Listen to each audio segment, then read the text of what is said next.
దేవునికి మహిమ కలుగును గాక. ఈరోజు మనం దేవుని వాక్యాన్ని ధ్యానిద్దాం. కీర్తన గ్రంథము 91వ అధ్యాయము 1 నుంచి. మహోన్నతుని చోటున నివసించువాడే, సర్వశక్తుని నీడను విశ్రమించువాడు. ఆయనే నాకు ఆశ్రయము, నా కోట, నేను నమ్ముకుని నా దేవుడని నేను యెహోవాను గూర్చి చెప్పుచున్నాను. వేటకాని ఊరిలో నుండి ఆయన నిన్ను విడిపించును, నాశనకరమైన తెగులు రాకుండా నిన్ను రక్షించును. ఆయన తన రెక్కలతో నిన్ను కప్పును, ఆయన రెక్కల క్రింద నీకు ఆశ్రయము కలుగును. ఆయన సత్యము కీడిమును డాలునై ఉన్నది.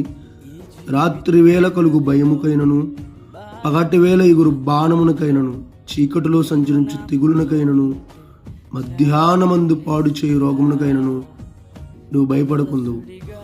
నీ ప్రక్కను 1000 మంది పడినను, నీ కుడి ప్రక్కను 10,000 మంది కూలినను అపాయము నీ వద్దకు రాదు. నీవు కన్నులారా చూచుచుండగా భక్తిహీనులకు కలుగు ప్రతి ఫలము కలుగును. యెహోవా నీవే నా ఆశ్రయము అని నీవు మహోన్నతుడైన దేవుని నీకు నివాసముగా చేసుకుని ఉన్నావు.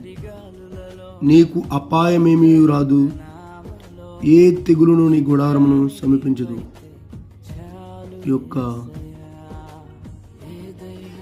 91వ కీర్తన ద్వారా భక్తుడు ఏ విధంగా సెలవిస్తున్నారు అట్టి రీతిగా ఈ దినము ప్రతి ఒక్కరి జీవితాల్లో ఈ యొక్క వాక్యం ఫలించాలని కోరుకుంటూ దేవుడు మిమ్మల్ని దీవించును గాక. ఆమేన్.